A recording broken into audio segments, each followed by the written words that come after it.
Bonsoir à tous et à toutes. Bienvenue ce soir ici au TNB pour la première soirée cinéma et jeux vidéo de la saison 24-25. On est ravis de vous accueillir. La soirée s'articule en deux temps. On va avoir là, ici en salle Parigot, le gameplay joué et commenté par Jean-Baptiste Massuet autour du jeu Indica. Et puis, on enchaînera à 20h30 au cinéma du TNB pour découvrir le film, découvrir ou redécouvrir le film Andrei Roublev de Andrei Tarkovsky sur un classique à voir sur le grand écran de la salle Jouvet. Jean-Baptiste Massuet, qui est avec nous ce soir, il est à l'origine de ce dispositif cinéma et jeux vidéo, puisqu'il est maître de conférences en études cinématographiques à l'université de Rennes 2. Dans ce cadre-là, il a un enseignement cinéma et jeux vidéo. Il est également membre de l'Institut universitaire de France et depuis récemment, il a monté sa petite chaîne YouTube qui s'appelle L'œil du jeu. Si vous voulez, si ce que vous allez vivre ce soir vous plaît, si vous connaissez déjà, vous pouvez le retrouver dans cet exercice également directement sur sa chaîne YouTube. Je reprécise que la soirée de ce soir, comme toutes nos soirées cinéma et jeux vidéo précédentes, sont enregistrées et filmées et disponibles pour redécouvrir sur notre chaîne YouTube, la chaîne YouTube du TNB. Voilà. Je vous souhaite une très bonne soirée et je vous laisse tout de suite avec Jean-Baptiste. Merci. On applaudira à la fin parce que pour l'instant, j'ai encore rien fait. Bonsoir à toutes et tous. Donc, je suis ravi de vous retrouver ou de vous rencontrer pour la plupart d'entre vous. Je voulais poser une petite question avant de commencer, c'est de savoir pour qui c'est la première séance cinéma-jeux vidéo ou est-ce qu'il y a des nouveaux parmi vous ? Quelques personnes quand même. Ok, ça marche. Donc je vais un tout petit peu réexpliquer le concept de ce dispositif, histoire qu'il n'y ait pas de malentendus. L'idée,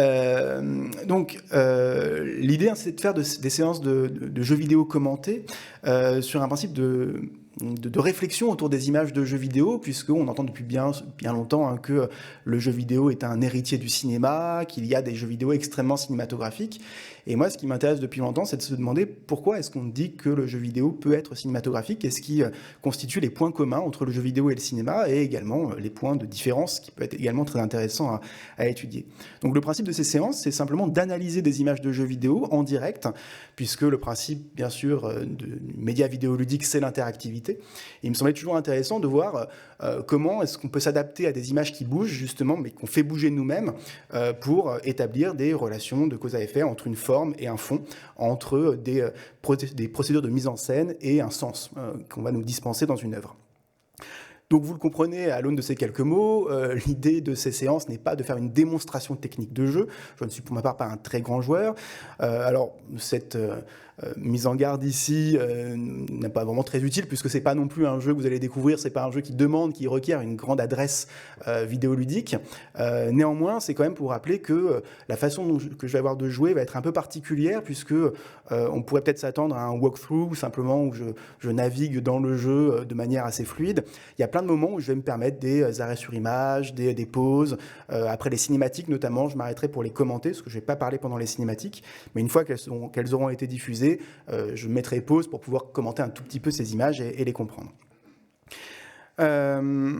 Alors, pour cette première séance de la saison, j'ai en l'occurrence choisi un jeu un peu particulier, qui était un peu une prise de risque, je l'avoue, parce que c'est justement un jeu qui sort des sentiers battus, qui n'est pas forcément une œuvre qu'on a l'habitude de voir dans le média, et qui en plus, au moment de sa sortie, a fait un petit peu polémique. C'est un jeu en fait qui a été un peu visé par certains journalistes qui voyaient dans certaines séquences des moments un peu problématiques en termes de représentation. Alors je vous rassure, c'est pas des séquences que je vais montrer ce soir, parce qu'on va faire seulement le début du jeu. Néanmoins, pour celles et ceux d'entre vous qui auraient envie d'essayer l'expérience Indica par la suite, il faut simplement faire un petit trigger warning. Il y a des séquences effectivement dans le jeu un petit peu dérangeantes, mais qui sont à mon sens pleinement justifiées du point de vue de ce que le jeu vidéo critique, justement, de ce que ce jeu critique, notamment d'un système patriarcal retranscrit par le biais de la religion notamment, qui va être sous le feu des critiques du studio que je vais vous décrire dans un instant. Ce qui est aussi intéressant dans cet exercice d'analyse de gameplay, c'est de se rendre compte que justement dans le cas d'œuvres qui ont un discours assez clair et assez évident, c'est de se demander comment justement faire passer ce type de discours. Au cinéma, il n'y a pas de souci, puisqu'on sait qu'à partir du moment où on opère un cadre avec des acteurs, un décor, etc., on détermine un point de vue. Et le point de vue, il est physique, c'est le point de vue de la caméra, mais c'est aussi le point de vue du cinéaste ou de la cinéaste. Dans un jeu vidéo, ce point de vue, il est questionnable, parce que comme c'est nous qui avons la main sur la caméra, les axes de prise de vue, les déplacements dans le cadre, c'est nous qui les décidons, et du même coup, on pourrait se demander quelle est la place du studio dans le sens produit par les images. C'est justement sur ça qu'on va s'interroger ce soir, et du coup, pour ceux qui auront l'occasion de faire le jeu par la suite, ces fameuses séquences questionnantes, on va dire, vous pourrez peut-être justement les analyser à l'aune de ces outils que j'espère pouvoir mettre à votre disposition ce soir. Alors, de quoi est-ce qu'on parle concrètement? Indica, le jeu dont on va parler ce soir, c'est un petit jeu indépendant qui a été développé par un jeune studio russe qui s'appelle Oddmeter, et c'est un jeu qui a été édité par 11-Bit Studio, un studio polonais basé à Varsovie, et spécialisé dans des jeux aux univers relativement sombres, qui ne jouent pas forcément la carte du divertissement dans le cadre du jeu vidéo. On leur doit notamment un jeu que vous connaissez peut-être qui s'appelle This War of Mine, qui est sorti en 2014 et qui nous mettait dans la peau de civils qui devaient survivre dans une ville assiégée en temps de guerre et qui était en fait inspiré du siège de Sarajevo pendant la guerre de Bosnie entre 1992 et 1996. Donc on peut dire qu'avec Indica, le studio de cet éditeur a trouvé un jeu à la mesure de sa ligne éditoriale, assez sérieuse donc. Et ce studio donc, qui est à l'origine du jeu, le studio de développement, Oddmeter, n'avait en l'occurrence réalisé qu'un seul jeu en 2018, une obscure production VR que d'ailleurs j'ai pas essayé, qui s'appelait Sacralite, qui est un jeu de tir à l'arc, qui n'a pas l'air hyper intéressant d'ailleurs. Et ce qui rend d'autant plus étonnant cet objet un petit peu hors norme. Alors sa réalisation, elle prend place en plus dans un contexte bien compliqué qu'on vient de rappeler ici, c'est qu'un an après le début de la production, de la mise en chantier du jeu, eh bien, la Russie envahit l'Ukraine. Alors au vu de la nature très critique du projet en question, il y a 10 membres de l'équipe, ils sont 14 à la base chez Oddmeter, 10 membres de l'équipe qui décident de quitter la Russie pour se réfugier au Kazakhstan, tandis que les 4 autres étaient obligés de rester en Russie pour des raisons notamment familiales. Et en effet, le jeu Indica est très vite apparu comme une critique acerbe de l'Église russe orthodoxe. D'ailleurs, le fondateur du studio, Dmitri Svetlov, l'a clairement expliqué lors d'une interview, je le cite ici, il nous dit « L'Église russe orthodoxe est une des armes de la propagande russe. Depuis l'Église, ils disent au peuple « Vous devriez aller en Ukraine pour les tuer et mourir pour votre pays. Vous y croyez? Une Église chrétienne. » Une citation du créateur du jeu et du créateur du studio. Et donc, la charge du jeu est d'autant plus forte au sein de cette situation politique. Et on comprend du coup qu'il soit devenu, pour certains, un objet de résistance. Même si Svetlov lui-même pouvait un petit peu s'interroger sur sa distribution de ce jeu, en Russie notamment, dans ce contexte de guerre, parce que c'est quand même un jeu qui repose sur la culture russe et son histoire. D'ailleurs, le créateur lui-même a bien expliqué qu'il ne pourrait jamais, sans doute, revenir en Russie, du fait de ses interventions publiques et du statut du jeu, et de toutes ses prises de parole récentes, puisqu'il risque en l'état actuel 20 ans de prison pour trahison envers le pays. Bref, il me semblait que cette séance, en fait, était aussi l'occasion de montrer que le jeu vidéo pouvait évidemment être politique, quand bien même la charge qui est présente ici s'avère finalement plutôt intemporelle, puisque finalement, ce n'est pas vraiment le contexte contemporain qui est décrit dans le jeu, c'est une critique assez intemporelle des dérives ecclésiastiques, une œuvre profondément anticléricale, il faut le signaler. Et je citerai ici la fameuse revue JV Culture Jeux Vidéo, qui est une excellente revue de jeux vidéo que je vous conseille de lire si vous ne la connaissez pas. C'est le critique Arnaud Allais qui, au moment de la sortie du jeu, avait écrit la chose suivante, que Indica mettait en lumière les paradoxes de la croyance et tout ce qui en découle, à savoir une immense servitude patriarcale. Donc c'est sans doute là que le jeu puise, selon moi, sa force, ainsi que dans sa manière de sortir vraiment des sentiers battus et de ne ressembler à aucun autre jeu vidéo, comme vous allez le découvrir. Alors pour présenter rapidement le cadre narratif, Indica se passe dans une Russie alternative de la fin du 19e siècle, et il nous raconte le périple d'une jeune nonne, donc, qui s'appelle Indica, que ses consoeurs détestent parce qu'elles la croient possédée par le diable. Et elles veulent en fait tout simplement lui donner une lettre à apporter dans un autre couvent, et ça va être justement le périple de cette jeune nonne que l'on va suivre dans le jeu. Donc il s'agit clairement d'un jeu sur la foi, ce qui permet d'ailleurs de le connecter au film de 20h30, Andrei Rublev, de Tarkovsky, dont je vous parlerai plus en détail tout à l'heure.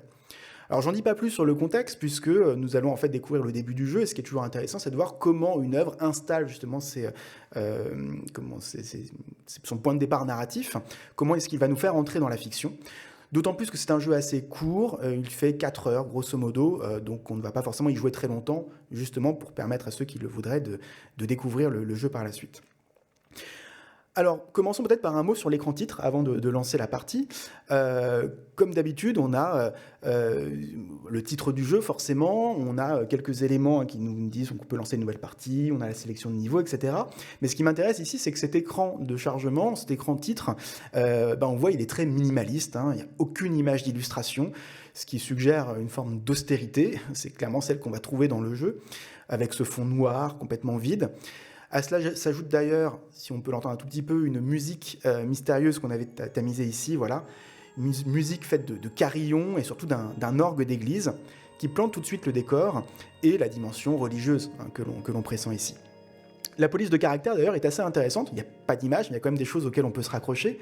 Ici, cette police de caractère, elle repose, vous le voyez, sur une forme un petit peu pixelisée qui, si on ne savait pas ce à quoi le jeu allait ressembler, pourrait indiquer une esthétique justement plutôt inspirée du pixel art, qui, vous le savez, est cette manière de convoquer en fait un imaginaire vidéoludique plutôt rattaché au début du média dans les années 80, dans le moment où les jeux fonctionnaient à partir des textures bitmap, etc. On avait cette esthétique un peu pixelisée.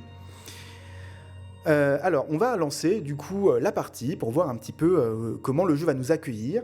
Et d'entrée de jeu, je le signale, parce que je vous avais dit que je ne parlerai pas sur les cinématiques. En fait, vous allez voir, le jeu ne commence pas par une cinématique. C'est assez étonnant, on va le voir tout de suite.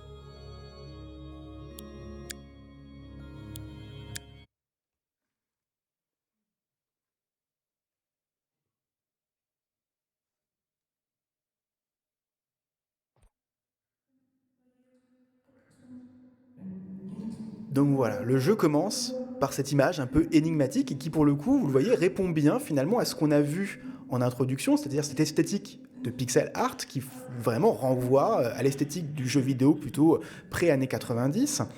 Donc on a immédiatement la main sur le jeu, mais en fait, le joueur, il ne le sait pas. Au moment où il lance Indica, il ne sait pas qu'il a la main directement sur le jeu. En fait, la seule chose qui nous indique qu'il y a quelque chose qui est en train de se passer, c'est qu'il n'y a pas vraiment de narration qui débute. On a quelques indications formelles, comme vous le voyez, une sorte d'interface avec un score qui est en haut à gauche et qui d'ailleurs clignote un tout petit peu, comme pour attirer notre attention et nous faire comprendre qu'il y a quelque chose qui se joue et que finalement c'est quand même à nous de jouer et que là, finalement, c'est pas le jeu qui nous raconte quelque chose, c'est à nous d'avoir une interactivité avec lui. Alors cette posture singulière du joueur qui ici ne sait pas trop ce qu'il doit faire est en plus appuyée par cette musique qu'on entend également ici, qui est assez apaisante, qui ne nous engage pas forcément dans un registre d'action. Et donc c'est uniquement ces petits repères visuels qui vont nous dire qu'il y a peut-être quelque chose à faire. Alors du coup le joueur un peu intrigué se dit bon, qu'est-ce qui se passe si je touche à la manette? Et donc effectivement ce corps chutant dans l'espace est déplaçable de droite à gauche. Et puis on voit des trucs, voilà. Et on se dit que quand on les percute, il y a quelque chose qui se passe, donc bon, forcément le but ça va être de les récupérer. On le voit, quand on les récupère, il se passe quelque chose au niveau du score en haut, le score augmente. Donc on comprend qu'il y a effectivement un petit élément de gameplay ici, simplement de récupérer des items qui, on le voit, adoptent des formes un petit peu bizarres, énigmatiques, jusqu'à grossir, prendre tout l'écran. J'en ai raté un, mais ça tombe bien parce que je voulais commenter autre chose que j'ai pas eu le temps de dire. Ces éléments permettent aussi de voir tout simplement les décors à l'arrière-plan qui, vous le voyez, se limitent à des bâtiments qui sont inversés, comme si le personnage chutait vers le ciel, mais une chute inversée qui n'est pas sans évoquer imaginairement, bien sûr, la descente aux enfers et Satan. Простите, ради Христа. Я на минуту забылась, простите. Простите. Простите, я не хотела.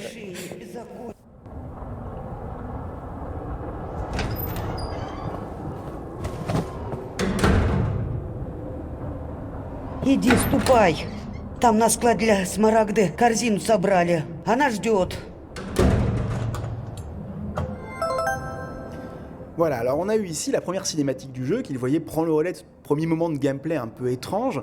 D'ailleurs, simplement pour réinsister là-dessus, ce moment de gameplay, vous avez vu, je pouvais déplacer le personnage de droite à gauche, par contre, j'avais aucune action possible sur sa chute. Je ne pouvais pas la ralentir ni rien, je pouvais juste me déplacer effectivement latéralement dans l'espace, ce qui donnait l'impression que finalement, il n'y avait pas d'autre issue que la chute ici, comme si le personnage était condamné à chuter éternellement. Et la chute, je le disais, renvoie évidemment à l'imaginaire satanique, avec ce rappel effectivement à la figure de l'Antéchrist, et évidemment cette chute à l'envers qui renvoie évidemment à cela. Alors peut-être avez-vous remarqué qu'il y a déjà un truc assez intéressant dans la transition entre le moment de gameplay et la cinématique, c'est le raccord plastique qui a lieu entre le dernier item que l'on récupère, qui est cette forme un petit peu hexagonale, et le chandelier d'église que l'on découvre donc dans la cinématique qui suit, qui est doté de la même forme. Comme si cet objet liturgique en fait nous reconnectait au monde en quelque sorte et nous sauvait de cette chute sans fin. Comme s'il fallait se raccrocher à la religion, presque, pour pouvoir revenir dans le monde. C'est presque ça que nous dit ce jeu en quelques minutes, vous le voyez, enfin en quelques secondes même. Alors cette première cinématique que vous venez de voir, elle est très courte, et elle est intéressante parce que, bien sûr, elle prend le contre-pied total, graphiquement, de ce qu'on a vu juste à présent.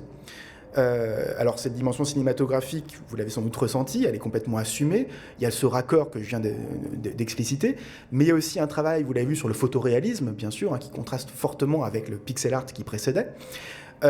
Donc l'impression qu'on a affaire vraiment à des images très proches d'images réalisées à l'aide d'une caméra d'ordre photographique, de nature photographique, pardon. On a aussi un travail de mise en scène, un travail sur la courte focale, vous l'avez sans doute remarqué, avec ce visage déformé en gros plan, qui est rare en jeu vidéo, puisque ça rappelle évidemment la présence d'une caméra physique, dotée d'un objectif capable de produire une courte focale. On a un effet, une simulation, on peut dire, de Snorricam, ce dispositif que vous connaissez sans doute, où la caméra est accrochée au corps de l'acteur ou de l'actrice, et qui accompagne ses mouvements comme pour le déconnecter de l'espace environnant. Des procédés qui ont été utilisés sur des films comme Mean Streets de Scorsese ou Requiem for a Dream d'Aronofsky, et qui cherchent à chaque fois à retranscrire un état d'hébétude d'un personnage qui justement se déconnecte progressivement de la réalité, avec une impression de vertige en quelque sorte. Et ici, ce vertige, on comprend que c'est celui du personnage d'Indica que l'on découvre ici, un personnage qui vit une sorte de retour au monde difficile, comme si elle était ailleurs dans le moment qu'on a joué au début du récit, et comme si elle reprenait pied avec la réalité, avec cette espèce de décalage très très fort, ce décalage visuel très très fort. En fait, on a tout de suite l'impression d'un personnage qui est en décalage avec le reste du monde, avec les autres sœurs d'ailleurs, d'autant que la Snorricam tend à l'isoler justement des autres. Et c'est à ce moment-là, vous avez vu qu'on la met à la porte d'ailleurs, et c'est à ce moment-là d'ailleurs qu'il y a un petit bug graphique, mais qui est intéressant parce que ça crée un effet de rupture. Quand on voit l'extérieur de la pièce, ce petit bug graphique donne le sentiment qu'il y a un truc qui se casse dans l'image. C'est le moment où on va la sortir vraiment de l'église, comme si elle dérangeait, comme si le personnage dérangeait littéralement l'espace, mais aussi en quelque sorte le postulat initial qui renvoyait plutôt au rétro gaming. Donc c'est un contrat de lecture presque qui est brisé ici par cette cinématique et qui installe du coup un nouveau pacte de lecture avec le joueur. Et c'est donc là qu'on se voit confier une première mission assez habituelle dans le cadre d'un jeu vidéo. On commence un jeu, on se dit bon, il y a quelque chose à faire, quoi. Ici, on a une mission qui nous est donnée, prendre un panier contenant des légumes dans l'entrepôt et l'apporter à Sœur Smaragda dans le réfectoire. Alors ce qui est intéressant ici d'ailleurs, c'est que, déjà on l'a vu, ça vend pas du rêve, on va pas se dire que c'est une mission qui donne vraiment envie d'être jouée, mais il y a aussi quelque chose qui apparaît dans cet écran. Il y a un système de points qui apparaît, on se dit qu'on va récupérer des points en faisant ça. Déjà c'est une indication sur peut-être ce que le jeu attend de nous en termes ludiques, c'est de gagner des points. Et puis il y a aussi l'idée d'appeler cette mission une tâche, ce qui n'est pas du tout anodin à mon sens. On appelle ça une tâche, pas une mission, et on nous demande même d'accepter cette tâche. On voit la touche X ici, nous demande d'accepter. Alors on aurait pu avoir une mention, par exemple, appuyer sur X pour continuer ou pour jouer. Bon, il y a plein de façons de nous donner l'indication de commencer le jeu à proprement parler. Ici, c'est pas le cas. Voilà. En nous demandant d'accepter, la notion d'acceptation, en fait, elle renvoie à quelque chose de plus, elle porte quelque chose, elle porte une forme de soumission aux règles de l'endroit où on se trouve. Accepter quelque chose, c'est ça. Et on va se retrouver donc face à une première phase de jeu où on va devoir donc remplir une obligation, puisque la tâche renvoie bien à cette conduite dont on se fait une obligation. Alors nous voici face à notre première vraie phase de jeu, donc, Et comme d'habitude, pour ceux qui sont habitués aux séances cinéma-jeux vidéo, on peut toujours s'amuser à analyser ce que les développeurs imposent à notre regard lorsque le jeu commence. Ce moment où on n'a pas encore vraiment pris la main sur le jeu, puisqu'après on va pouvoir manipuler la caméra, etc. Mais là, au début, on se dit, là, c'est les développeurs qui vont décider de ce plan d'ouverture. Donc là, comme il y a une idée de mise en scène qui nous est donnée par eux, c'est intéressant de l'analyser. Donc là, concrètement, ce plan que l'on observe ici, ce plan d'ouverture, cette composition de mise en jeu, comme j'aime bien l'appeler, elle nous montre quand même une certaine image du personnage que l'on va incarner par la suite. Déjà, on le voit, c'est un personnage qui est complètement plongé dans l'ombre ici, on ne perçoit que la silhouette, comme si elle-même n'était qu'une ombre parmi les ombres, comme si elle ne trouvait pas véritablement sa place dans le couvent dans lequel elle se trouve, comme si elle n'avait pas vraiment conscience d'elle-même, presque. On voit aussi le décor autour d'elle avec un effet de surcadrage qui vient l'isoler également. On a vraiment ce tunnel qui l'entoure, enfin les murs de tunnel qui l'entourent, qui rendent le monde autour d'elle opaque, bien sûr, et qui donnent le sentiment que le personnage donc n'est pas connecté au reste. D'ailleurs, on voit bien que la ligne de fuite ici est bloquée par la composition qui est légèrement en plongée. En tout cas, le décor se situe en plongée par rapport au personnage, ce qui donne le sentiment qu'il faut baisser la caméra pour pouvoir observer vraiment là où il faut se rendre, ce qui est déjà aussi un parti pris, qui est de montrer un personnage qui est obligé de se soumettre. En baissant la caméra, on courbe l'échine. Donc forcément, on se soumet aussi à quelque chose. Donc il y a toute cette impression de solitude qui est tout de suite retranscrite par cette composition, avec cette idée qu'il y a une direction à suivre. La direction, c'est aussi la tâche à accomplir. Alors d'ailleurs, j'en profite pour signaler un petit détail intéressant qui est peut-être un bug, c'est que quand on s'amuse un peu à regarder autour de nous, on peut tourner la caméra à partir de là, et on observe que, outre cette direction qui nous est imposée, il n'y a pas grand-chose d'autre à faire. On a des murs complètement opaques, ce qui fait qu'on ne voit absolument rien autour de nous. Ce qui fait que c'est très compliqué en fait de se repérer dans l'espace. En revanche, c'est vrai que j'avais pas remarqué que le grand écran était étalonné vraiment vers le bas, donc j'espère qu'on va voir le petit bug en question. Mais si on décide par exemple de se retourner pour repartir dans la direction d'où on vient, c'est-à-dire l'endroit dont on nous a éjectés, regardez ce qui se passe. Alors je sais pas si on voit bien les yeux d'Indica, vous voyez.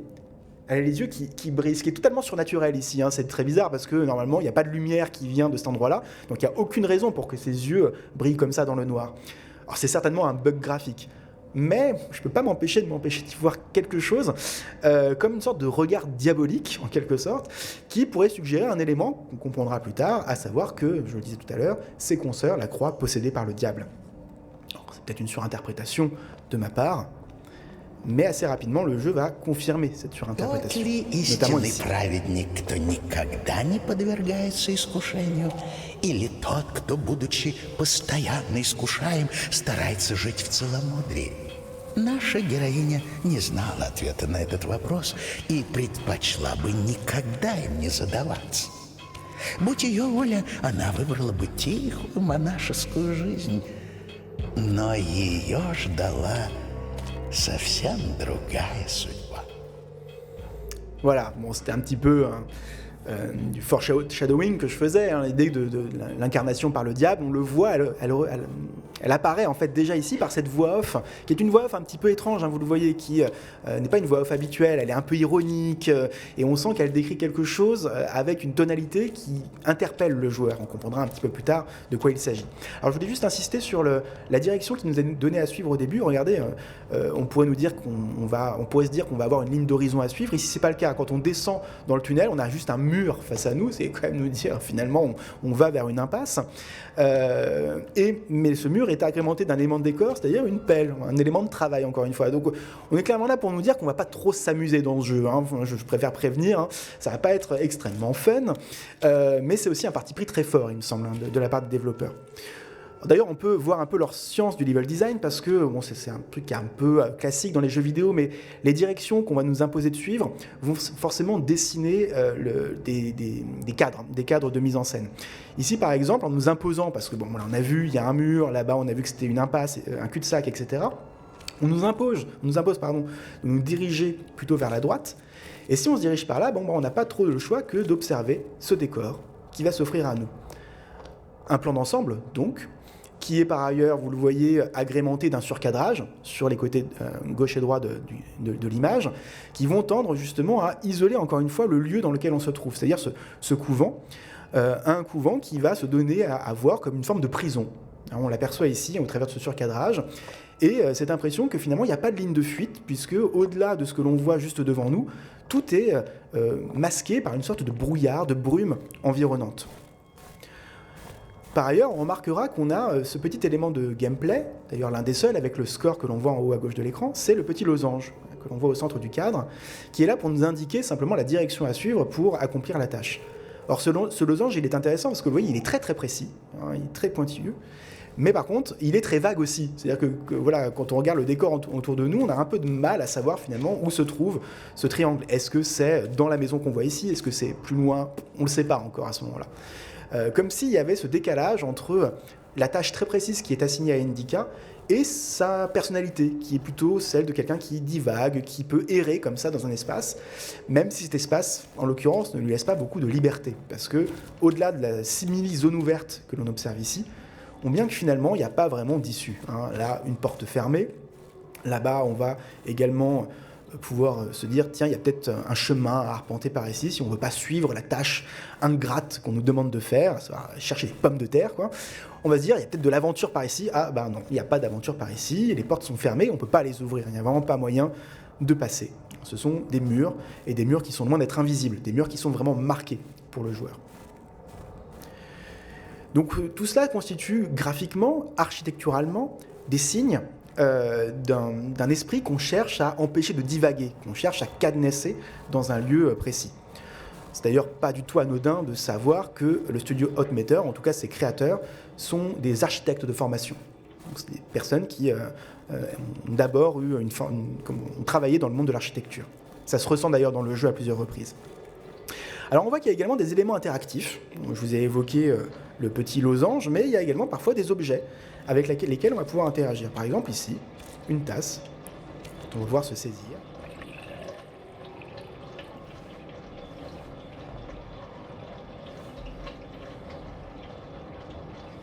Voilà, qui déclenche ce signe de croix et qui va également nous donner un certain nombre de points. Alors là, le joueur un peu habitué au jeu vidéo, c'est « Ah d'accord, il y a des trucs à faire pour gagner des points ». Donc on va chercher évidemment à plusieurs reprises dans le jeu les éléments qui vont pouvoir nous apporter, vont pouvoir améliorer notre score.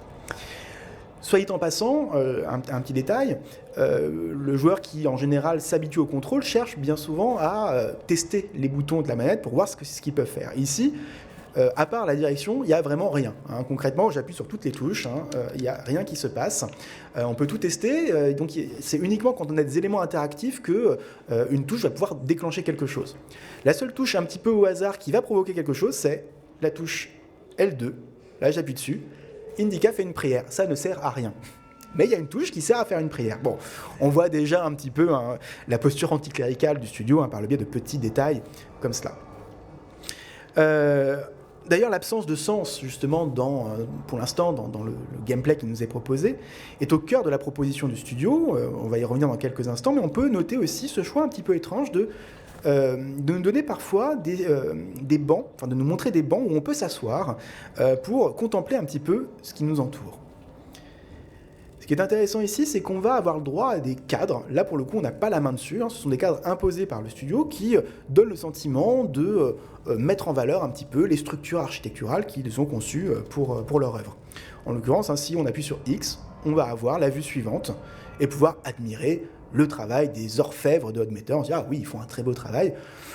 C'est un peu bizarre aussi. Pourquoi on nous montre ça? Quel est l'intérêt au-delà simplement de montrer les beaux graphismes du jeu et les belles architectures du jeu? En fait, ce qui est surtout bizarre, c'est qu'au début, quand on s'assoit, on voit que le personnage il est quand même dans le cadre. Alors que par la suite, il ne va plus être là. Il disparaît de l'image. Comme si son esprit divaguait, parce que si on estime que ces quelques angles de vue retranscrivent le point de vue d'Indika, on pourrait se dire on va voir ce qu'elle voit, et on va adopter son regard. Et bien si on admet ça, du coup ça veut dire que son regard, il est un peu étrange. C'est comme si son regard s'échappait d'elle par moment pour aller virevolter ou voler au-dessus du décor, comme si le personnage s'absentait à lui-même dans des moments peut-être de pause contemplative et transcendantale. C'est d'ailleurs quelque chose qu'on peut aussi interpréter sous un autre angle, c'est que le plan inaugural de ces vues, de cette succession de vues, c'est quand même un plan sur le décor extrêmement imposant, vous le voyez en plan large, avec une courte focale qui accentue donc sa majesté, et le personnage d'Indika qui est, encore une fois, dans l'ombre, effacé, sur la limite, sur le bord droit du cadre, comme si elle était destinée à être évacuée de ce lieu, comme si elle n'y appartenait pas en quelque sorte. Et du même coup, quand on ne la voit plus par la suite, c'est peut-être ça aussi que ça retranscrit. Un personnage qui ne trouve pas sa place dans cet espace, et qui le considère, encore une fois, comme une prison, comme en témoigne ici, ce petit surcadrage, encore une fois, que l'on voit, ce cadre dans le cadre, qui isole l'espace et qui, justement, donne l'impression d'une prison visuelle. Donc l'air de rien, avec juste 3 plans, Oddmeter nous dit quelque chose finalement de son personnage. Ça fait partie de ces petits trucs de mise en scène vidéoludique qui me paraissent toujours assez intéressants de relever. Et puis on a vu cette espèce de déshumanisation aussi, parce qu'il n'y a personne dans le cadre appareil. On a l'impression que ce couvent est totalement vide, qu'il n'y a personne qui y vit, donc ça le déshumanise également.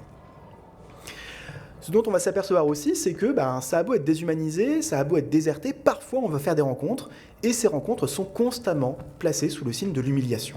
Alors, on va s'en apercevoir tout de suite.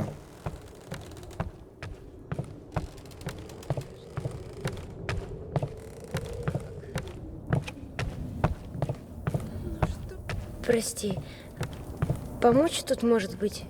Тебя еще не хватало. Иди, куда шла. Прости. Прости меня.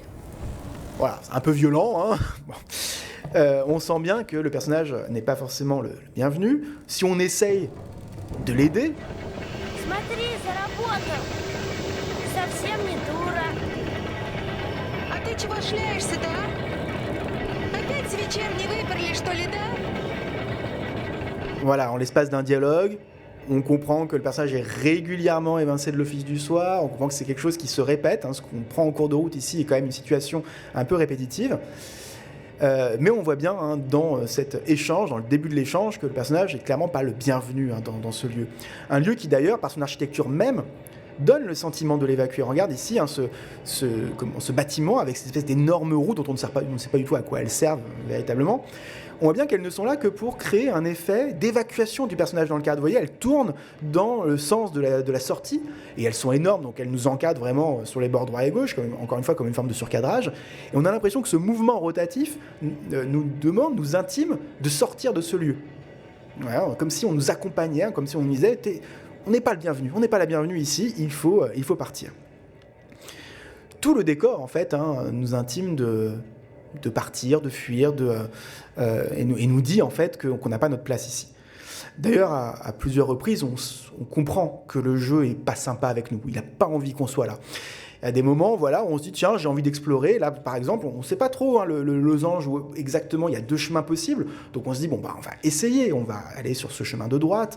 Là, on voit qu'il y a une carriole, il y a quelqu'un à l'arrière-plan. On se dit il y a peut-être quand même quelque chose à faire par ici. On voit qu'il y a un chemin qui est tracé, donc qui est volontairement mis en avant pour que le joueur puisse s'y investir.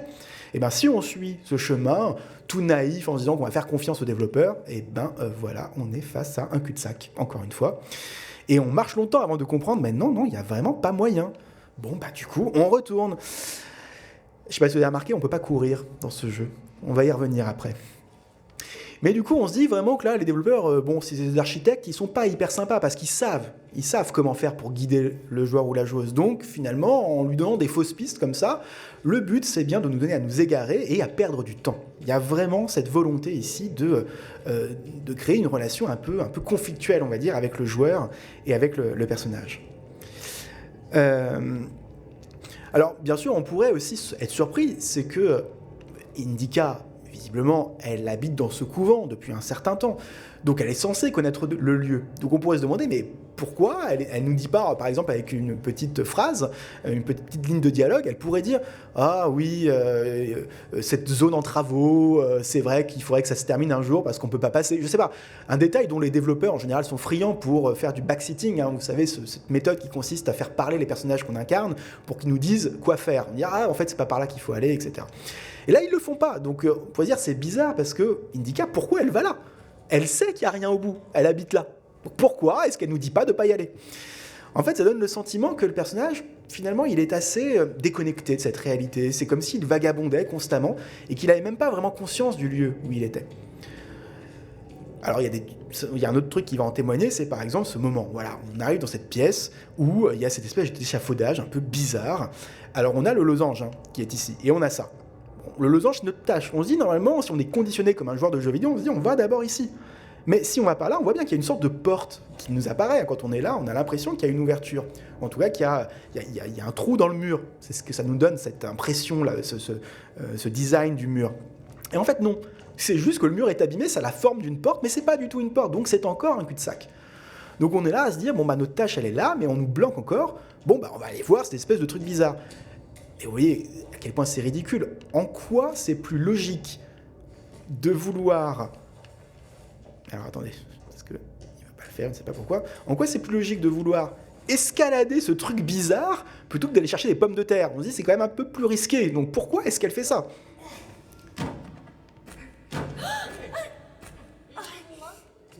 Et sans le vouloir, voilà. Ты чего устраиваешь-то опять, а? Прости, пожалуйста. Ой! Обратно А говорю! как я это...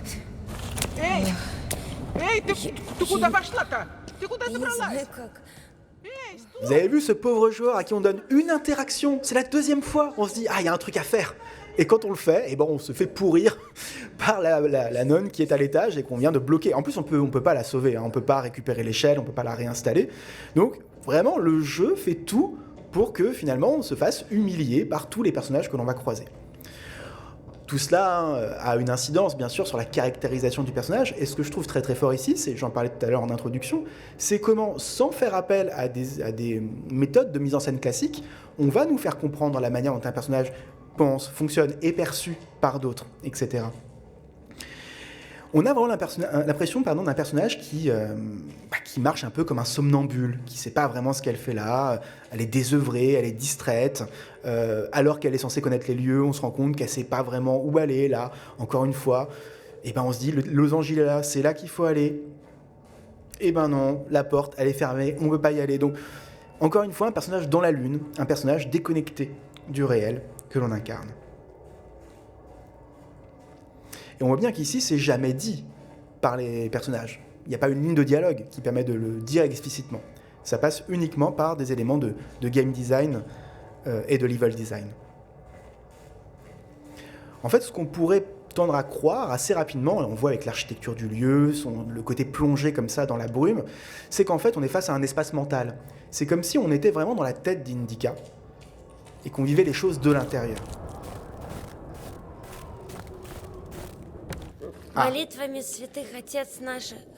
Стеша! Там для Смарагды что-то у тебя приготовлено? Прохладненько же сегодня. Картошечка.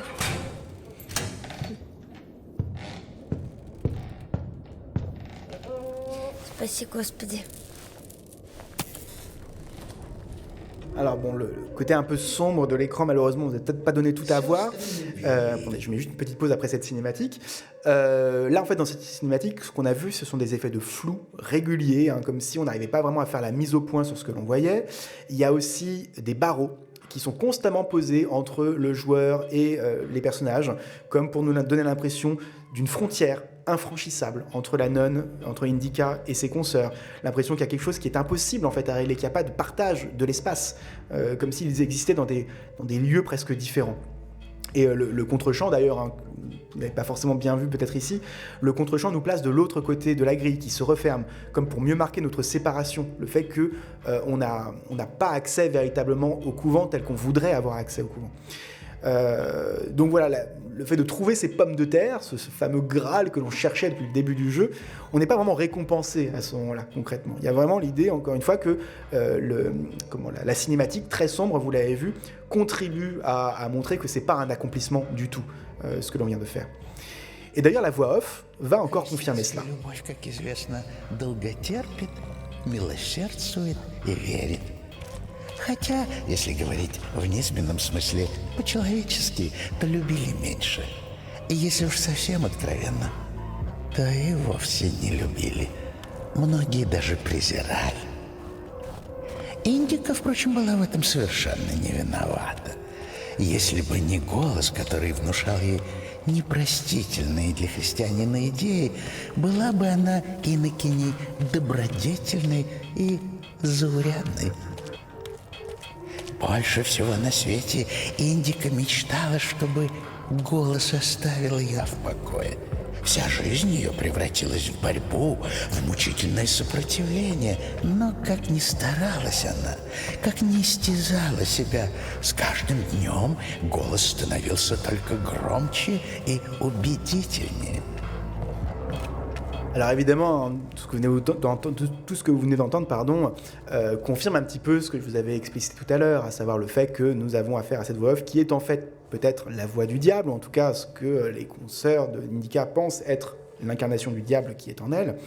Et Indika paraît elle-même entendre cette voix. C'est comme si cette voix lui parlait de l'intérieur, comme si elle faisait partie véritablement d'elle-même. C'est ce que dit la voix off quand elle dit que Indika avait envie de se débarrasser de cette voix. Alors j'en profite pour signaler ce que je viens de vous dire, c'est que le personnage ne peut pas courir, ce qui accentue cette lenteur, le fait qu'ici on ait ce saut de pomme de terre à amener donc à un autre endroit dont on ne peut encore pas évaluer la distance, avec ce losange un peu imprécis. Et puis il y a autre chose, c'est que il y a un travail sur la caméra qui est assez intéressant, c'est que quand on se déplace avec Indika, il y a l'idée qu'à chaque fois, alors c'est propre aux jeux vidéo, mais ici on peut l'interpréter de manière particulière, la caméra va se réaxer donc au niveau de son corps, donc de manière assez neutre. Vous voyez, avec un axe de prise de vue assez neutre. Et dès lors qu'on cherche à exacerber un petit peu son regard, en portant la caméra vers le haut pour faire une contre-plongée, ou en regardant vers le bas pour faire une plongée, à chaque fois qu'on va se redéplacer, automatiquement, là je ne touche à rien, automatiquement, la caméra revient à hauteur du personnage. Comme si on nous refusait ces plans qui cherchent justement en général à exacerber le point de vue, et qu'on nous disait ici, il faut une forme de tempérance. Et cette tempérance, elle passe par un axe de prise de vue neutre, qui renvoie justement à la piété, le fait qu'on ne doit pas faire de vagues, qu'on doit s'adapter au lieu dans lequel on est, qu'on doit le prendre avec humilité, etc. etc. J'ai l'impression que tout ça, ça passe aussi par ce petit élément de gameplay, pour le coup, qui est ce déplacement de la caméra sur lequel on n'a pas de prise. Alors on peut aussi remarquer, je pense que vous l'avez sans doute un peu ressenti avec ces quelques circonvolutions que je viens de vous présenter, la dimension un peu labyrinthique du lieu. C'est pour ça que je parlais d'espace mental tout à l'heure. On a l'impression qu'on peut se perdre dans ce couvent, d'autant plus qu'il y a des choses qui se déplacent. Vous voyez cette carriole qui maintenant est ici, elle était là tout à l'heure. Là c'est l'endroit du cul-de-sac qu'on a repéré il y a quelques minutes. Donc en fait, tout le level design est pensé de manière aussi à nous induire en erreur, et comme les bâtiments se ressemblent tous un petit peu, il est assez facile de s'égarer, quand bien même, finalement, tout est assez dirigiste. Ce côté labyrinthique, il donne l'impression que tout ça est assez peu réaliste, en fait, en termes d'organisation spatiale. Ça retranscrit, là encore, peut-être l'état d'esprit de ce personnage, qui est perdu dans ses doutes, et qui lui-même déambule dans une forme de labyrinthe mental. Toujours en quête, peut-être, de sens, de points de repère, et on va finir même parfois par s'accrocher à ces points de repère. Ici, par exemple, des gens. Il y a des gens, il y a des êtres humains. On va essayer de les suivre parce que peut-être que là, il y a quelque chose à suivre, il y a quelque chose qui va nous ancrer dans une narration, dans quelque chose de plus. Donc, ces nonnes, si on décide de les suivre, par exemple, sans aller vers le losange, on va se dire peut-être qu'on peut se raccrocher ici à quelque chose de plus humain, peut-être que simplement porter des pommes de terre quelque part. Et ben voilà comment le jeu nous récompense quand on le fait. Искушениями любите свое сестричество, настоятельницу и Господа. Говорите открыто. Voilà. On nous claque la porte au nez et on ne peut pas ouvrir cette porte, alors qu'il n'y a aucune raison qu'on ne puisse pas ouvrir cette porte. Elle ne ferme pas à clé, ni rien. On pourrait l'ouvrir dans l'absolu, mais Oddmeter ne veut pas qu'on l'ouvre. Donc même quand on cherche du sens, quand on cherche du dialogue, quand on cherche un peu de relations humaines, eh ben on n'en trouve pas. Le jeu nous la refuse constamment. Alors ce sens que l'on cherche un peu éperdument à ce moment-là, on peut peut-être le trouver ailleurs, à savoir dans les points qu'on est censé récupérer. Et là, justement, on va avoir une autre manière de récupérer des points. C'est justement les tâches qu'on vient de nous assigner.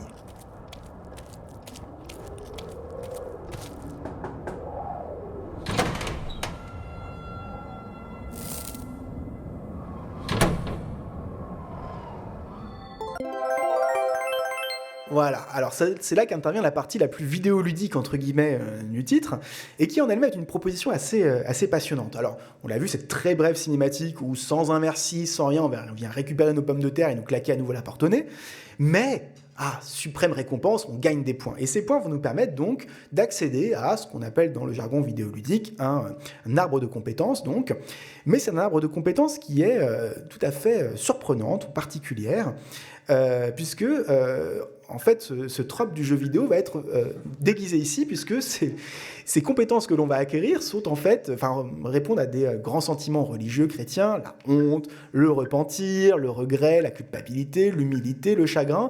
Et là, on se dit en tant que joueur, mais ça sert à quoi? C'est bizarre. Alors, si on commence à lire à quoi servent ces compétences, eh bien, regardez, chaque fois que vous obtenez des points, vous obtenez une chance d'en obtenir 6 de plus. Chaque fois que vous obtenez des points, vous obtenez une chance d'obtenir un multiplicateur de 1,46. Vous obtenez une chance d'obtenir 12 points tout de suite. En fait, on se dit, mais chacune de ces compétences ne sert qu'à obtenir des points. Oui, mais ces points servent à augmenter l'arbre de compétences qui sert à augmenter les points. Bref, le cercle vicieux, vous le voyez ici, ne renvoie strictement à rien de concret. C'est une sorte de spirale, finalement, qui nous donne à entendre que ce que l'on gagne ici n'est autre qu'une manière de croire davantage dans les dogmes qu'on nous impose, sans jamais les remettre en question, dans une sorte, encore une fois, de tourbillon sans fin. Alors, bien sûr, tout cela en dit long, encore une fois, sur l'image que le studio donne de ces sentiments chrétiens, très clairement dénoncés ici dans leur logique un peu dogmatique.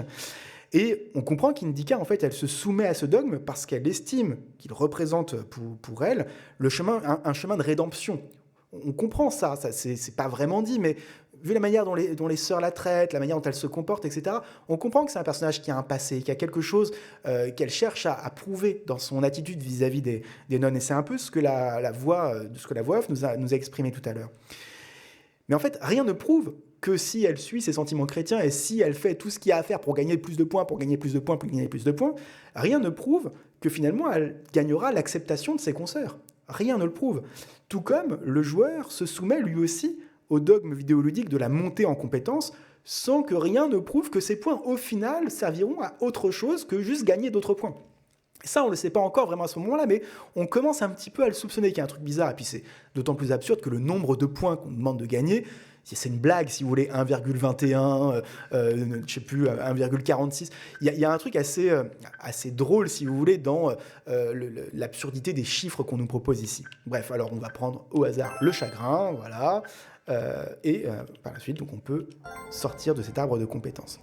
Mais vous voyez que ici, c'est une illusion de contrôle qui nous est donnée, c'est ça qui est assez intéressant. Voilà, une nouvelle tâche qui nous est donnée à faire, à savoir aller obtenir un baril rempli d'eau. Et là, on promet 100 points. Rappelez-vous, on a eu 30 points avec les pommes de terre. On dit, voilà, 100 points, ça c'est cool. Donc on accepte cette tâche, parce que de toute façon, on ne peut pas faire autre chose. Vous avez vu qu'il n'y a pas d'onglet « ne pas accepter ». Donc en fait, cette touche X n'est qu'une illusion de contrôle. On a l'impression qu'on nous donne le choix, alors qu'en fait, on n'a pas ce choix. Et arrive ici l'un des passages les plus géniaux de cette ouverture, quelque chose que je n'avais encore jamais vu dans le domaine vidéoludique, puisque cette tâche qui nous est donnée à accomplir, c'est donc d'aller chercher de l'eau à un puits. Un puits donc qu'on ne perçoit toujours pas, puisque vous voyez que ici le game design est fait, le level design est fait de façon à ce qu'on ne perçoive pas, encore une fois, le lieu où on se rend. On a cette espèce de petite butte, de petite montée du chemin, qui nous cache la ligne d'horizon. Donc ici, on va se déplacer. On est obligé donc de monter cette petite allée pour voir que le petit losange, eh bien, il n'est pas si loin que ça. Par rapport aux pommes de terre, on se dit « Ah, ça va, le puits, il est ici, c'est vraiment juste à côté ». Même si cette distance, elle reste malgré tout une distance. Surtout que le personnage, encore une fois, il ne peut pas courir, mais bon, on est quand même un peu plus proche que ce qu'on a vu précédemment. Donc là, on nous demande de remplir le seau, et on a une petite manipulation à faire avec donc le joystick gauche, le joystick L, qui permet donc d'abaisser le seau. Et là, ce qui est assez marrant, c'est que, alors là, c'est très compliqué à faire comprendre quand vous n'avez pas la manette entre les mains, c'est que c'est pas simple du tout. Là, je suis en train vraiment d'essayer de faire des cercles extrêmement réguliers, et vous voyez que c'est pas facile en fait, et le jeu s'amuse presque de sa maniabilité un petit peu imprécise. Voilà, et là, il faut retourner dans l'autre sens pour remonter le seau, et il s'amuse cette maniabilité imprécise donc pour retranscrire la dimension un petit peu ardue, la lourdeur du seau, le côté justement un peu difficile de cette tâche qu'on nous donne à accomplir. Verse le seau du puits dans notre seau à nous, dans notre baril, Donc ce timing du joystick, il signifie aussi quelque chose, hein. Il signifie vraiment la difficulté de cette tâche, de ce geste continu, qui impose une concentration, hein, qui est aussi celle qu'on a quand on actionne véritablement ce type de manivelle. Et une fois ce saut rempli, donc on voit que la distance qui nous sépare de la fin de l'objectif est pas si loin, hein, ce baril qu'on va devoir remplir. Donc finalement, là encore, on est assez rassuré de cette distance relativement courte.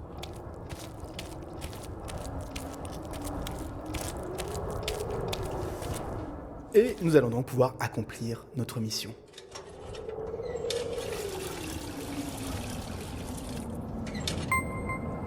Voilà l'idée la plus géniale de cette ouverture. Ce petit chiffre, ce petit 1 sur 5 qui apparaît en haut de l'écran et qui constitue une véritable gifle, hein, pour le joueur quand il joue la première fois à Indica. Quand on fait ça la première fois, il y a une sorte de découragement absolu. On se dit, ok, il va falloir faire ça 5 fois. 5 fois ce petit déplacement qui n'a l'air de rien, qui a l'air court la première fois qu'on le fait. Mais là, quand on ne peut pas courir et qu'on voit chaque mètre qui nous sépare de ce puits, et on se redit, oh non, le curseur qui est compliqué, qui marche pas bien. Et là, véritablement, on nous fait ressentir sans doute ce que ressent profondément le personnage d'Indica, sans qu'elle le dise. C'est quelque chose qui est sous-jacent, encore une fois. On a presque l'impression ici qu'on se moque de nous, hein, que le jeu, volontairement, se moque de nous. Parce que si au départ on pouvait s'accommoder de la lenteur du personnage, parce que finalement il y avait plein de choses à voir, il y avait des décors différents, donc si le personnage était lent, c'était pas grave, ça permettait de voir un petit peu le travail architectural de Oddmeter, etc. Mais là on refait le même trajet 5 fois, donc il n'y a rien de nouveau à voir. Donc la lenteur ici, elle est triplement ressentie. Il paraît même plus lent, hein. Je pense que ça c'est un effet qui est juste dans mon cerveau, mais j'ai l'impression que c'est encore plus lent en fait. Основа духовного развития. Послушание превыше поста и молитвы. Индика не понимала, зачем таскать воду из колодца, когда в соседнем здании помпа качает воду из святого источника. Она не понимала, почему пить воду из источника можно, а готовить суп — грех. Колодец всего в метрах 15 от него. Тут физически не может быть совсем другой воды. On enfonce le clou. Да даже если 10-я часть та же. На крещение, говорят, капля святой воды освещает канистру. Если так, то несколько испарившихся капель даже лужи под ногами должны осветить.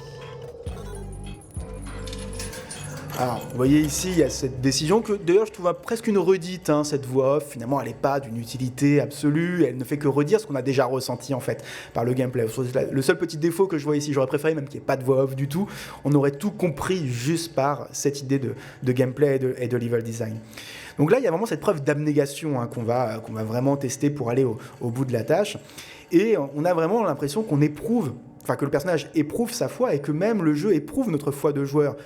Quel joueur aura le courage de dire « Ok, je vais encore faire ça avec l'espoir qu'il se passe quelque chose à l'issue de cette séquence de gameplay interminable ?» Il y a vraiment cette idée qu'on éprouve notre foi de joueur, dans ce cas-là de plus propre au jeu vidéo concrètement.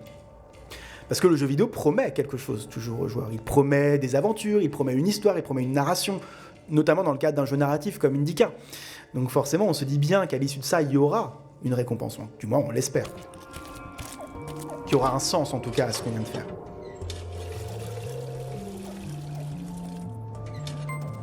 En fait, on ressent ici la pénibilité de ce labeur quotidien, hein, concrètement. Parce qu'en fait, on en fait l'expérience. Il y a une forme de monotonie qui est désirée de la part du studio et qui fait écho à l'ennui, la répétitivité de l'activité de cette nonne. Il y a en fait un aspect monacal, hein, qui est vraiment clairement représenté ici. Un aspect monacal lié à la répétition des tâches quotidiennes, une dimension extrêmement austère liée à la nature même de ces tâches, justement, mais qui sont, on comprend, nécessaires pour la vie en communauté. Hein. C'est un petit peu ce que la voix off laissait entendre. Et donc, en nous faisant partager ça physiquement et intellectuellement, on voit bien que le studio montre comment un jeu vidéo peut permettre de caractériser un personnage au-delà des outils du cinéma, par des choix, encore une fois, de gameplay. Extrêmement fort, vous le voyez ici.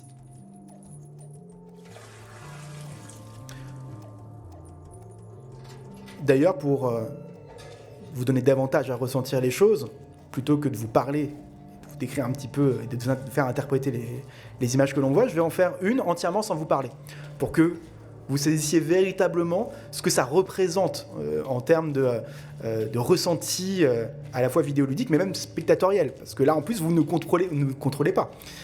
Donc c'est peut-être encore plus long pour vous.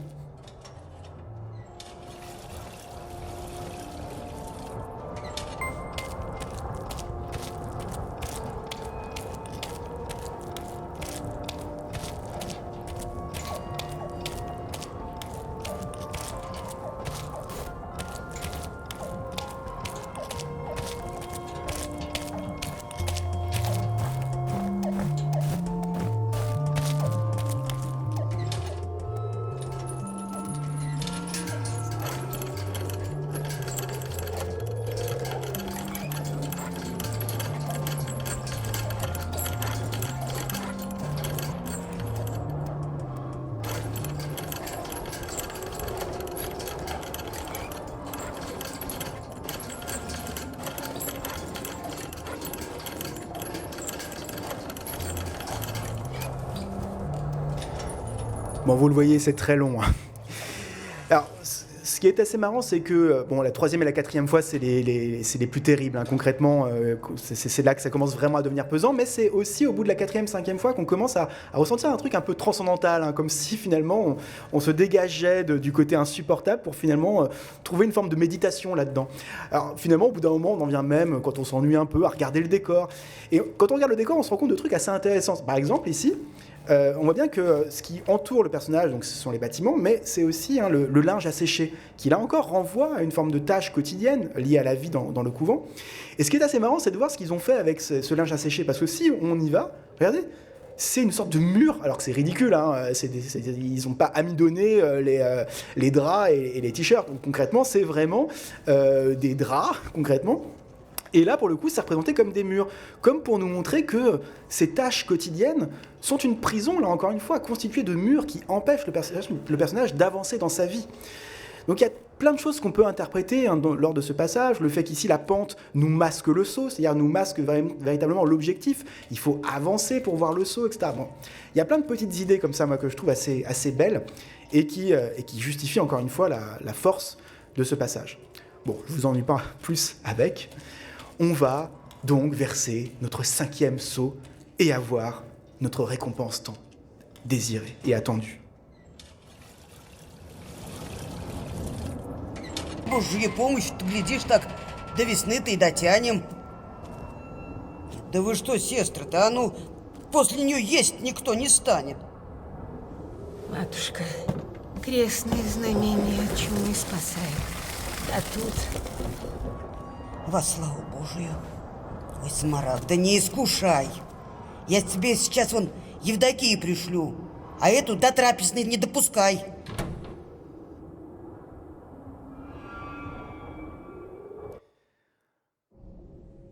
Je vous avais annoncé du fun, je n'ai pas menti.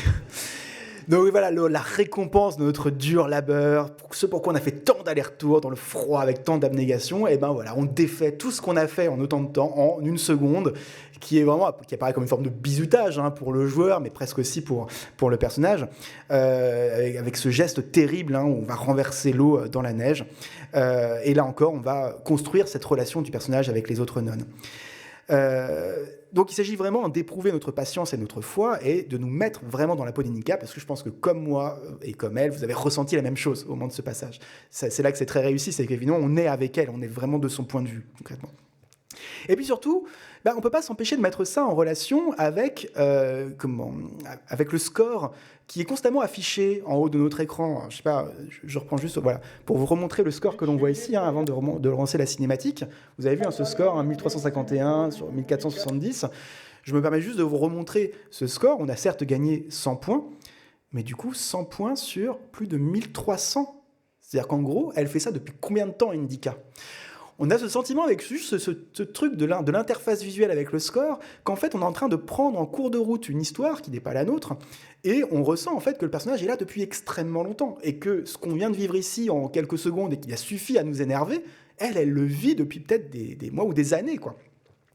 Donc ici, encore une fois, c'est simplement un élément de game design va nous dire quelque chose du personnage. On se rend compte en fait que Indica, c'est presque plus un personnage au sens narratologique du terme qu'un avatar de jeu vidéo. C'est-à-dire que c'est un personnage qui existe, qui a sa propre vie, et on va en fait suivre un moment de sa vie. On va rentrer dedans comme ça, mais on va finalement pas tant que ça l'incarner. Et c'est ça qui fait qu'on va avoir toute cette indignation qu'on va avoir pour elle, c'est que c'est pas tant notre avatar qu'une personne humaine dont on voit qu'elle est humiliée constamment et qu'on va prendre justement en empathie. On va avoir cette empathie pour elle. Et on va avoir une forme de compassion également, si on veut rentrer encore une fois dans la réflexion religieuse. Et tout ça nous connecte en fait davantage à ce personnage, beaucoup plus que juste ça en fait. On va être connecté à elle pour d'autres raisons qui sont liées justement à tout ce que j'évoquais précédemment. Et en fait, on pourrait même aller jusqu'à dire que ce qu'on incarne, c'est pas tant le personnage. Vous avez vu cette mise en retrait de la caméra par rapport au corps que l'on dirige. C'est peut-être pas le personnage qu'on incarne, mais peut-être plutôt, on pourrait dire, son inconscient. Comme si finalement on était un peu au-dessus de son épaule comme ça et qu'on jugeait en fait ce qu'elle était en train de vivre. C'est peut-être ce qu'elle ressent intérieurement, mais qu'elle n'ose pas extérioriser ou rendre conscient ou amener à sa conscience. Et du même coup, ce travail sur l'emplacement de la caméra vis-à-vis du corps de l'avatar, ça prend ici un sens que je trouve tout à fait intéressant. Alors j'en viens à la cinématique suivante qui va en fait, vous allez le voir, lancer le récit, parce que pour l'instant il n'y a pas eu vraiment de récit, d'une manière tout à fait particulière. Ни по врагам твоим тайны повем, ни лобзания ти дам, яко Иуда, но яко разбойник исповедую тя, помяни мя, Господи, во царстве Твоем. Да не в суд или во осуждение будет мне причащение святых Твоих тайн, Господи, но во исцеление души и тела. Аминь. Причащается раба Божия Евдокия.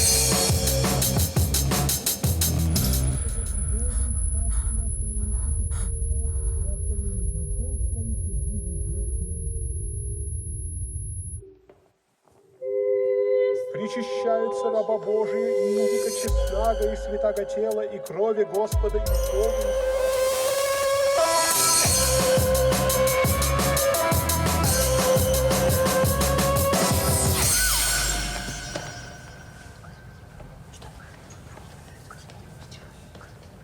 Господи Иисусе Христе, Сыне Божий, огради меня Твоими святыми молитвами, молитвами Всепречистой Владычицы нашей. Donc voilà, une citation des Écritures en guise de temps de chargement. Alors, juste un petit commentaire sur ce qu'on vient de voir, qui est une des séquences les plus étranges et inexplicables du jeu, concrètement. Ça s'explique, à mon avis, pas vraiment.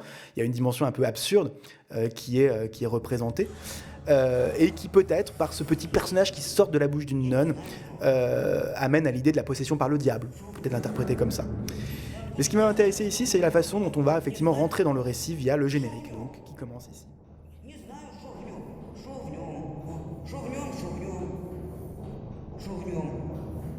Монаху запрещается выходить из монастыря без благословения.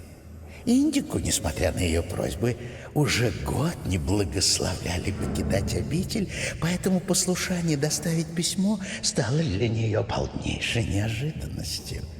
И хотя она не знала содержания этого письма, ее не оставляло ощущение, что оно сыграет в ее жизни очень важную, возможно, даже решающую роль. Ну, что-то в нем есть? Что в нем? Ну, что в нем? Что в нем? Что в нем? Что в нем? Что-то? Что в нем?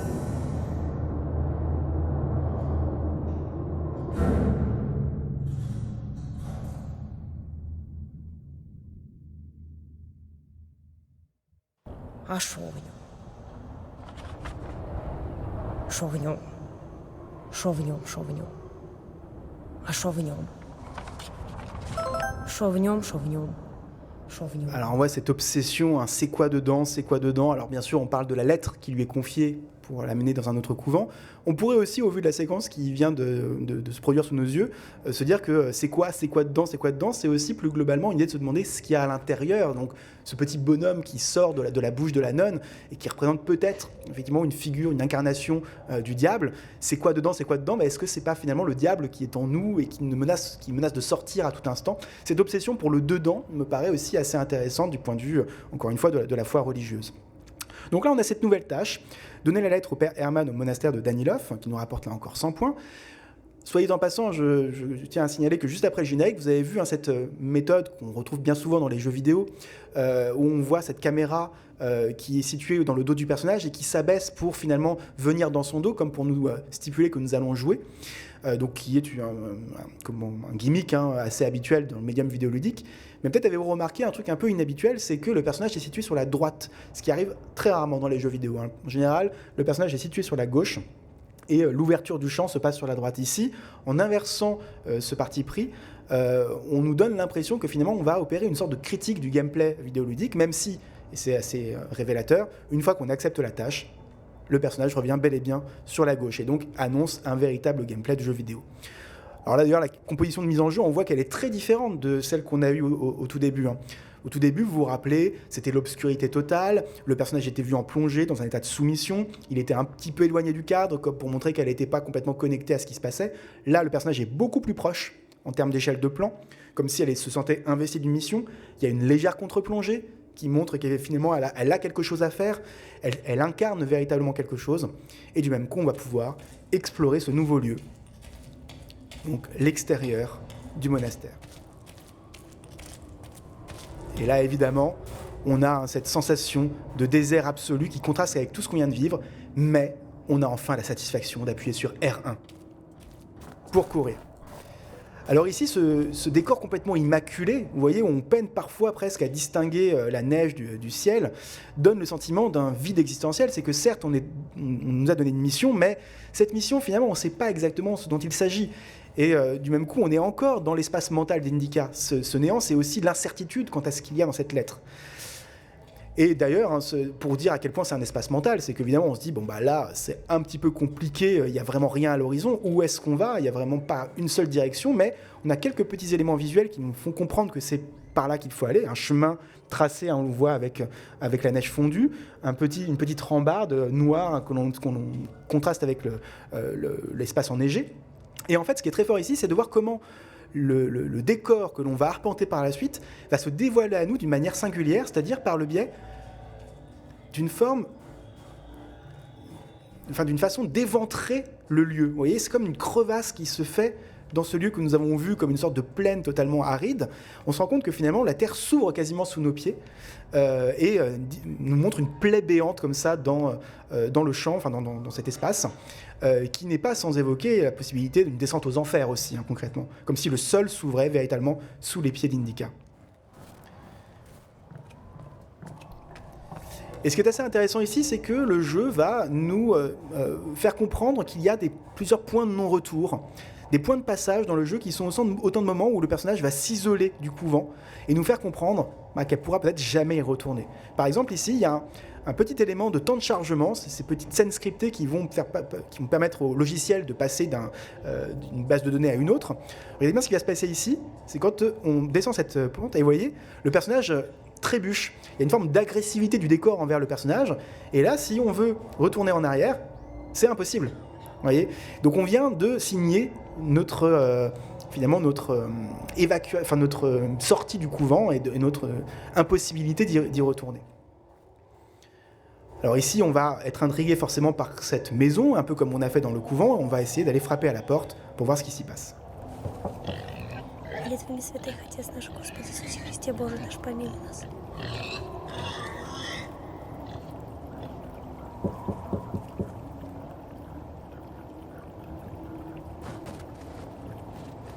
Тишенька, мне на тот берег надо. Жоржик, пират, тише. Животные чуют нечистого. Они просто, как всегда, рады меня видеть. Тише, прости меня. Животные чуют нечистого. А я тебе яблок принесла.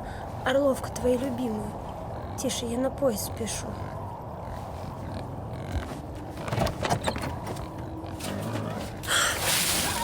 Тише. Ну чего ты? Ступени залил. Снова свалишься, зашибешься. Эх ты. Ничего, Тихон, я понимаю. Прости меня ради Христа.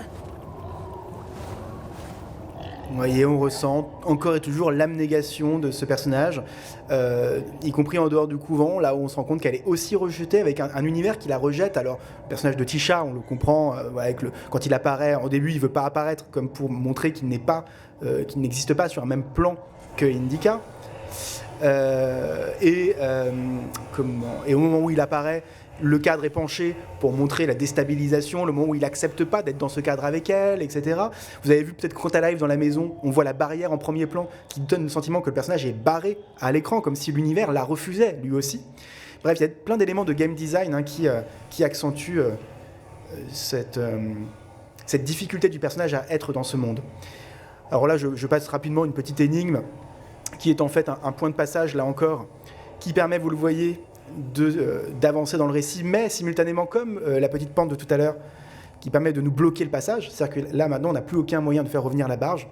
Encore une fois, nous sommes bloqués, et on nous impose de continuer et de montrer qu'il n'y a pas de retour possible en arrière. Si on continue un petit peu dans cette direction, on va s'apercevoir qu'il y a également un banc, comme on a vu dans le couvent, et là encore, on va retrouver le même parti pris de subdivision de la séquence en plusieurs cadres voulus par les game designers, avec toujours cette façon de faire. On voit ce plan d'ensemble avec le personnage un petit peu isolé sur la droite du cadre. Mais par contre, ce qui me paraît plus intéressant dans ce deuxième moment, c'est que la succession des cadres, elle fait sens également. Elle a une signification. Parce que vous voyez qu'ici, le deuxième cadre va nous laisser entendre qu'il y a une direction à suivre. La direction, c'est le tunnel qu'on voit dans la profondeur de champ. Et le personnage, lui, paraît presque s'éclipser, s'oublier par rapport à la mission dont il est investi. Le fait de la laisser dans le flou, avec un usage de longue focale, va permettre justement de montrer que le personnage s'absentéise à l'écran pour privilégier justement ce qu'elle doit faire. Et encore une fois, comme tout à l'heure, on va revoir les lieux que nous avons investis, le couvent, la maison de Trisha, et vous avez vu qu'à chaque fois, on a ce surcadrage qui donne le sentiment que chacun de ces lieux est une prison mentale pour le personnage. Et ces deux prisons dont on vient de s'échapper, un peu malgré nous mènent à une seule voie possible, c'est ce tunnel qui, vous le voyez, est loin d'être engageant. Quand on voit ça, on n'a pas spécialement envie d'y aller, d'autant plus que ici le cadre, beaucoup plus rapproché par rapport à ce qu'on a vu précédemment, tend à boucher complètement la ligne d'horizon. On a cette espèce de roche qui vient complètement masquer toute profondeur et donner le sentiment que cette issue, si elle en est une visiblement parce que c'est un tunnel, est aussi une impasse visuelle. Et vous voyez que c'est pas du tout la même chose qu'ici. Ici, on a le ciel, on a quand même l'impression qu'il y a de la respiration dans cette direction à suivre, ce qui n'est pas le cas du tout ici. Et bien du coup, on va aller voir ce qu'il y a dans ce tunnel. Parce qu'encore une fois, cette construction de l'espace, du décor, impose forcément au regard de se diriger vers ce lieu, et notre avancée dans l'espace impose évidemment un travelling qui va resserrer les choses vers cette antre opaque, qui va, même l'espace d'un instant, vous allez le voir, nous faire radicalement disparaître, ce qui est totalement impossible, parce qu'il y a de la lumière juste derrière nous, donc là normalement on est censé voir les choses. Mais on nous impose donc d'allumer cette lampe et de faire la lumière dans ce qui n'est autre que les ténèbres de l'esprit d'Indika, encore une fois, cet espace mental que j'évoquais tout à l'heure. En faisant un peu la lumière sur cet espace mental, on le voit, c'est quelque chose qui n'est pas très reluisant, qui n'est pas très engageant, et qui, là encore, est semé d'obstacles. Тихон, идиот. Индика любила Тихона. Идиот – медицинский диагноз. Она просто употребляла слово по назначению. В любом случае, Тихон ее не слышал. Что за добродетель, лицемерие. Donc là, voilà, je vous ai passé rapidement le moment où on cherche l'échelle, mais vous voyez que encore une fois, ce point de passage, qui est un point de sauvegarde en quelque sorte, est un point de non-retour. Parce que là, pour le coup, l'échelle n'est pas disponible de l'autre côté. Donc encore une fois, nous nous fermons la possibilité du retour en arrière. Et on va se retrouver ici face à une énigme qui au départ paraît totalement insoluble et qui va donner naissance à une très belle idée de game design qui est celle avec laquelle je terminerai cette séance de gameplay.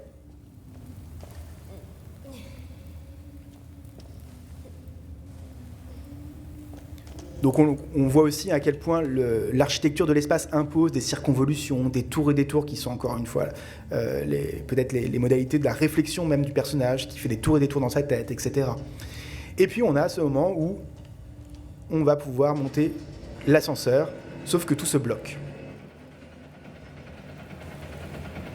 Монастырь как будто не хотел ее отпускать, и хотя она знала, что нет более светлого и близкого к Богу места, ей до смерти хотелось хотя бы ненадолго его оставить. Неправда. Voilà, là un parti pris assez fort, où Indica va être sujette à des sortes d'hallucinations, où le décor va se modifier sous l'impulsion du diable. Le diable qui lui parle et qui va en fait lui faire entendre des choses qu'elle n'a pas envie d'entendre parce que c'est des choses qu'elle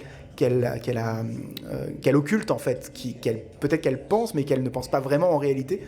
C'est une image d'elle-même contre laquelle elle va lutter.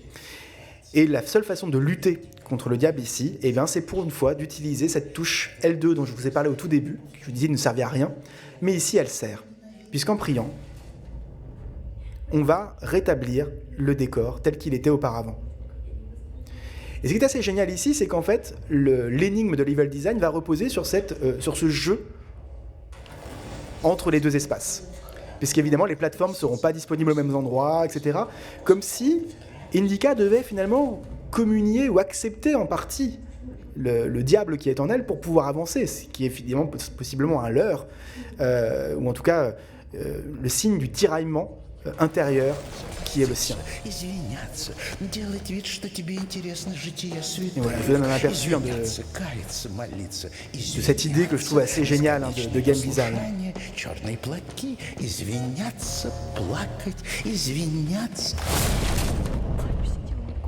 Avec cette alternance très forte entre cette voix du diable qui ne fait que dire des obscénités, des choses terribles, dans une sorte de boucle, de boucle vocale, et avec cette espèce de fond sonore presque métallique, de son presque métallique.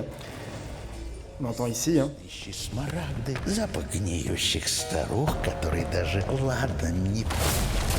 Et qui contraste donc avec le silence absolu de la prière. Ce moment de recueillement qui permet au personnage de se reconcentrer et donc de reconcentrer le décor. Alors oui, c'est assez malin ici la manière dont le jeu intègre à son gameplay le tiraillement intérieur et psychologique de son personnage.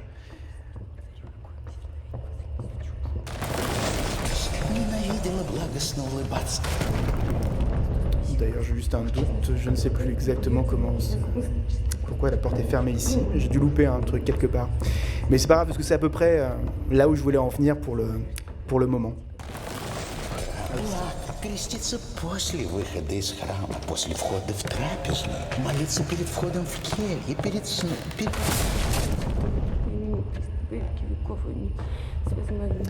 Et voilà, donc c'est en dialoguant entre les deux parts de nous-mêmes, la part sombre et la part pieuse, que l'on parvient à la sortie. Et qu'on va avoir un petit message qui, là encore, achève de nous accueillir. Voilà. J'en reste là pour cette séquence de gameplay. J'espère que ça vous aura plu. Et puis si vous avez des questions, on peut discuter évidemment un tout petit peu. Merci.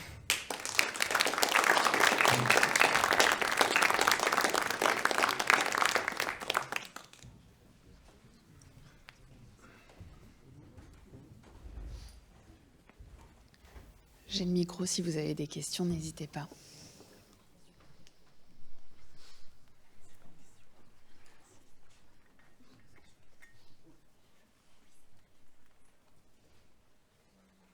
Pas de questions, vous avez été assommé par ce jeu monacal et... Du coup, je voulais savoir, vous avez fini le jeu en soi. Et c'est tout le long du jeu, c'est sur cette même Non, alors Note. c'est un petit défaut que je lui reconnais et que la presse lui a reconnu, c'est que cette idée assez géniale de gameplay, elle est utilisée 2 fois sur l'intégralité du jeu. Ce qui est dommage parce que c'est une très belle idée. Et en même temps, j'avais lu une critique assez intéressante qui disait que c'était une très mauvaise idée de gameplay. Parce que justement, ça impliquait que Indica doit faire confiance au diable pour s'en sortir. Et que du coup, il y avait un contresens dans le discours que le jeu pouvait produire. J'avais trouvé ça plutôt intéressant comme point de vue, ce qui explique peut-être que Oddmeter n'abuse pas peut-être de cette mécanique de gameplay. Par contre, la dimension, la réflexion sur la religion, elle est omniprésente. Elle est même plus présente par la suite parce que quelques minutes plus tard, on va rencontrer un personnage qui va nous accompagner en fait tout au long du jeu, qui est un prisonnier en fait qui vient de s'évader de prison. Et avec lequel on va avoir des discussions justement sur la foi et sur la religion. Et c'est des discussions qui sont passionnantes, c'est des discussions philosophiques qui amènent des vraies questions sur la foi. Et tout le jeu va être justement cette relation entre ces 2 personnages qui va se tisser autour de ces questionnements autour du culte orthodoxe russe. Voilà. Mais le jeu est court, donc voilà, si vous êtes intrigué, ça vaut le coup quand même de le faire. Hein. Il dure 4 heures à tout casser. Et il y a des vraies belles idées.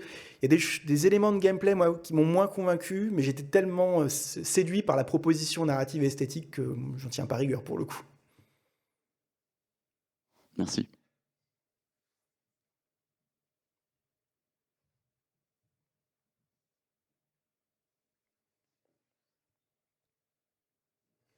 Alors, soit dit en passant, je ne sais pas si vous resterez pour le Tarkovsky. Les points communs esthétiques sont assez saisissants. Je pense que les premières images de Tarkovsky, ça va tout de suite faire écho en fait à ce qu'on a vu dans le jeu d'Oddmeter, quand bien même le film de Tarkovsky n'est pas du tout une référence avouée des développeurs. Ils n'ont jamais parlé de ça nulle part. Par contre, les questionnements très profonds sur la question de la foi, il me semble qu'ils se répondent de manière assez intéressante, même si Andrei Rublev est aussi lapsus révélateur, un film sur la création artistique et sur la relation entre la création artistique et la religion, la croyance, la spiritualité. Il me semble quand même que ce sont des œuvres qui sont pas sans se faire écho. Alors ces échos, vous les verrez par vous-même si vous restez.